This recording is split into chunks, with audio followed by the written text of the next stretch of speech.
गुरु प्यारे सत्कार योग साध संगत जी राधा स्वामी। साध संगत जी,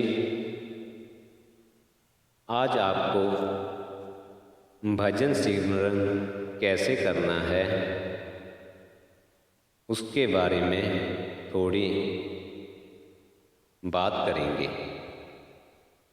साध संगत जी, हम सबको भजन सिमरन करने का हुक्म है, पर सही तरीका क्या है?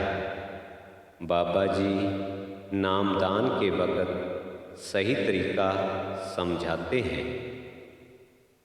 सिमरन हमेशा छुप कर करना चाहिए, खुद को ढक लेना चाहिए ताकि हमें कोई देख ना सके और हम बिना किसी बाधा के सिमरन कर सकें।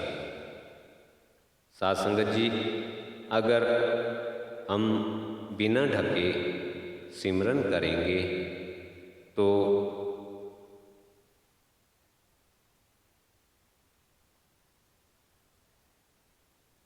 हमारा यही ख्याल रहेगा, लोग मुझे देख रहे हैं, इसीलिए हमारा भजन नहीं चल सकता।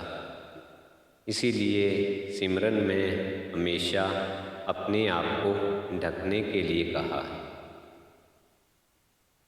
दूसरा, सिमरन सुबह 3 बजे उठकर नहा धोकर करना चाहिए। साध संगत जी, नहाना इसलिए ज़रूरी है ताकि सुस्ती ना आए और कोई खास कारण नहीं है। तीसरा, रात को भोजन संयम से करना चाहिए ताकि ज़्यादा नींद ना आए और हम रात को भी सिमरन कर सकते हैं। ये नहीं कि हम सवेरे 3 बजे उठकर ही अपने 2.5 घंटे पूरे करके सिमरन करें। उसके बाद बाबा जी ने नहीं कहा है, आपको जब भी समय मिलता है आप सिमरन कर सकते हैं, इसका कोई समय नहीं है। रात का 3 बजे का समय तो इसीलिए है ताकि तब इतना ना तो शोर होता है और ना ही रात की बातें याद रहती हैं, जिससे जल्दी भजन चलता है। चौथा, खाना हमेशा शाकाहारी और हल्का फुल्का होना चाहिए ताकि शरीर बीमारियों से बचा रहे। साध संगत जी, अगर हम पेट भरकर खाना खाएंगे तो हमें नींद भी जल्दी आएगी और हम सवेरे भी उठ नहीं पाएंगे। इसलिए खाना थोड़ा रात को कम खाएं। पांचवा, किसी भी प्रकार का नशा न करें। छठा, प्रेम करें, मोह नहीं। अपने बीवी बच्चों से आप प्रेम कर सकते हैं, पर उनका मोह नहीं होना चाहिए। सातवां, अपने अंदरूनी रहस्यों को कभी दूसरों को ना बताएं, इससे आपकी ही दौलत कम होगी। साध संगत जी, अगर हम अपने आंतरिक रहस्यों को दूसरों को बताएंगे तो आपको पता ही है कि हमारी कोई तरक्की नहीं हो सकती और जो होती है वो भी हमें सुनना बंद हो जाएगी। इसलिए अपने अंदरूनी रहस्यों को कभी भी दूसरों के साथ नहीं बताना चाहिए, चाहे वे आपके बीवी हो या बच्चे हो। आठवां, क्रोध को कोसों दूर रखें, क्योंकि क्रोध और सिमरन ये एक दूसरे के उलट है। अगर हम कभी क्रोध करेंगे तो हम सिमरन नहीं कर सकते। नौवां, सतगुरु का चिंतन हमेशा करते रहें, एक पल के लिए भी नाम को ना भूलें। 10वां, समय से संयम से काम लें, पराई स्त्री पर कभी भी नजर ना रखें। साध संगत जी, ये तो हमें नाम दान लेते समय भी बताया जाता है कि आपको पराई स्त्री से दूर रहना है और उनके तरफ देखना भी नहीं है। और स्त्री को पुरुषों के बारे में बताया जाता है, क्योंकि ये आपकी वर्षों की कमाई दौलत को मिट्टी कर सकता है और आपको पीछे धकेल सकता है। 11वां, कभी शिकायत ना करें।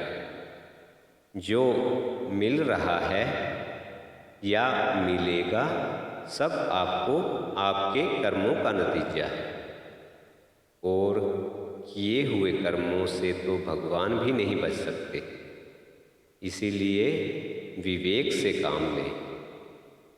साध संगत जी, हम सभी को पता है, हम सभी सत्संग में सुनते हैं कि ये जो हम जून भोग रहे हैं वे हमारे पिछले कर्मों का नतीजा है। इसीलिए हमें अपने सद्गुरु से कोई शिकायत नहीं करनी चाहिए। 12वां, नियमित सत्संग सुने, सबको प्रेम करें, पर कभी भी नास्तिक के साथ बहस ना करें। नास्तिक का आपको पता ही है, जो भगवान को नहीं मानने वाला है, उससे आपने कभी बहस नहीं करनी है। उनकी संगत कम करें। 13वां, बच्चों को अच्छी शिक्षा दें, वो नए समाज की आधारशिला है और अपना योगदान दें। 14वां, रोज अपने वक्त में से 2.5 घंटे दें। अगर नया नया नाम दान लिया है तो धीरे धीरे समय बढ़ाएं। साध संगत जी, आपको पता ही है कि हमें भजन सुमरन के लिए 2.5 घंटे देने हैं, मगर जो अभी नए नामदान लिया है जिन्होंने, उनके लिए बताया जाता है कि आप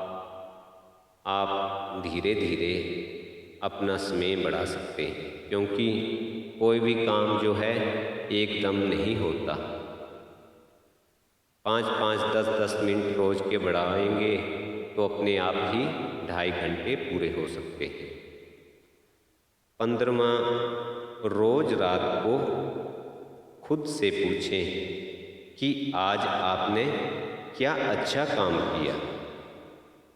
इससे आपको दूसरों की मदद करने की प्रेरणा मिलेगी और आपकी तरक्की आसानी से होगी।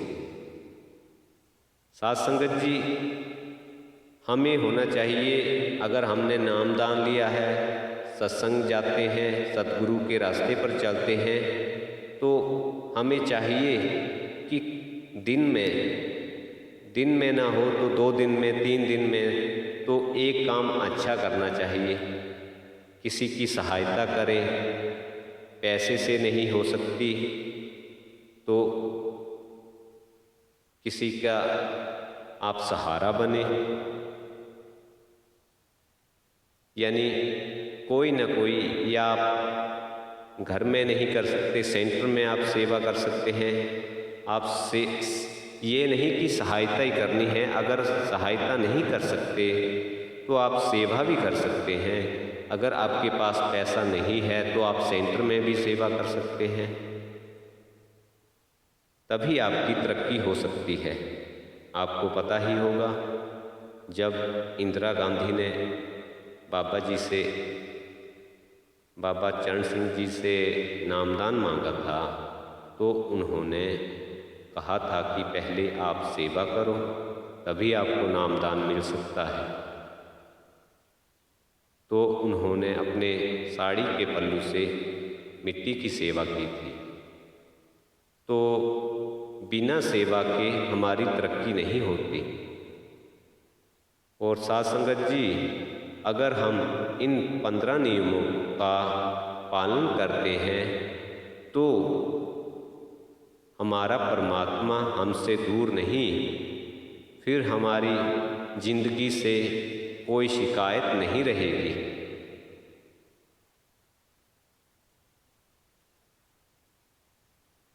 अगर साथ संगत जी आप इन बातों पर चलेंगे तो आपकी तरक्की पक्की है। अगर आपको ये बातें अच्छी लगें तो मुझे कमेंट में राधा स्वामी ज़रूर लिखें जी। इसी के साथ आपके साथ आज्ञा लेते हैं, नई साखी लेकर फिर हाजिर होंगे। तब तक के लिए राधा स्वामी जी।